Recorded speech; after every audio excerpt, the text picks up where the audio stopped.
I wanted to talk about how I turned a hand injury into the best chest day I've ever had. Today at work at my day job, I slice bread. I do slice bread quite a bit, like at least 3 times a week. But I got cocky and used a knife that was pretty dang sharp this time, and I nicked my hand pretty dang bad. I'm not proud of it. It's like this is the second time that I've actually done this. I stabbed my hand with a kitchen knife once. That wasn't fun either. Although this wasn't nearly as bad because it was just like a kind of a small cut in my hand, in a part of my hand that wasn't really integral to move my hand. You can kind of see it right there. It doesn't really hurt that bad. Only when I move my pinky like a considerable amount. But anyways, I thought today was going to be a really bad lift, specifically because it was chest, and with chest, you kind of got to use your hands a lot for bars and dumbbells and whatnot. I'm not particularly looking forward to this because if it'll fix the camera there. You can kind of see it. I got 2 bandages on my hand. So I fucked my hand up at work today.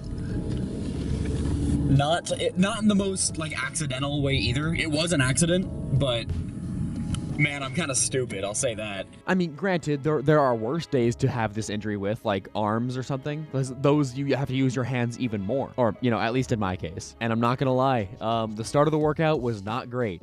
It was pretty much to my expectations with the injury itself.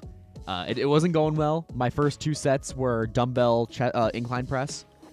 Yeah, wasn't going great. I felt horrible. My shoulder was on my left side was starting to feel the bad kind of pump. I think you guys know the one I'm talking about, where it's just more sore than actually pumped. And not to mention, I wasn't supposed to be working out shoulders to begin with. Let me also get some light in here. I forgot to turn the lights up. Oh, there we go. Yeah, that's better. That's way better. You can see me now. So I moved on, knowing that it wasn't working out great. I could feel it in my chest, but I could feel it in my shoulder more, and I didn't like that. Mostly caused by the fact that I couldn't actually grip the dumbbell properly on my left hand. So I moved on to the Smith pressing. At this point, I was like 95% certain that the lift was just gonna go really bad. But when I hit those first couple of sets for the incline press, something changed. Being able to keep my hands in complete alignment for the entire set, that just changed everything. Not to mention, I made a little personal discovery on the way that if you roll your hands back and let the bar rest on your palms, man, you get so much more feeling in your chest. And not to mention the actual pressure on your shoulders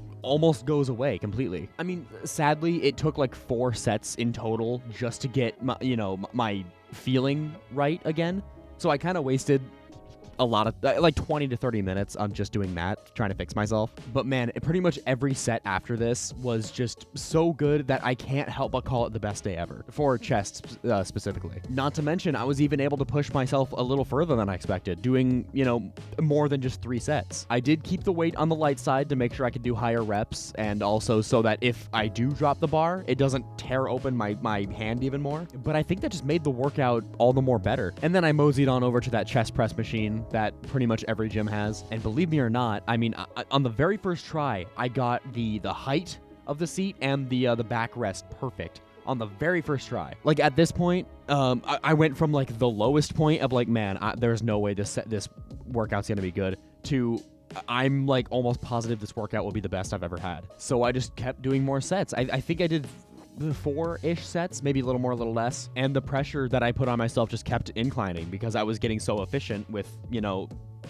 working around this. Again, rolling my hands back and also rolling my shoulders back to avoid pressure on both, until I eventually plateaued on my final set, and that was it. My chest was fully pumped, and I managed to get through it without hurting my hand even more. And it was great. I walked out of the gym after doing my calves.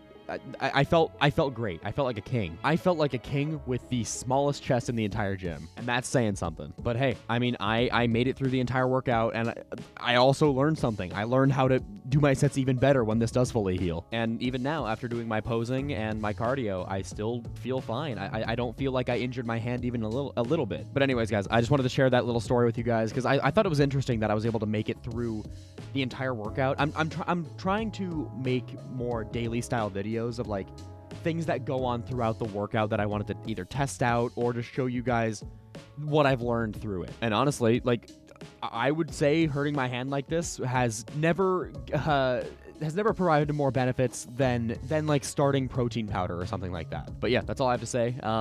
Please watch more of my videos. I'd appreciate it. I've been trying to be more consistent with shorter style videos, like the one that I just posted. What was it about? Like I have one about a gym bag, when I carry my gym bag. I have other ones. Let me think about it for a sec. Oh, that's right. And what kind of protein powder I use. So if you're interested in that, please click on those. I'll have probably my most recent video here. And also subscribe. Thank you for watching. Goodbye. Goodbye. That's all. Goodbye. I was trying to burp and I almost threw up, so I didn't do it.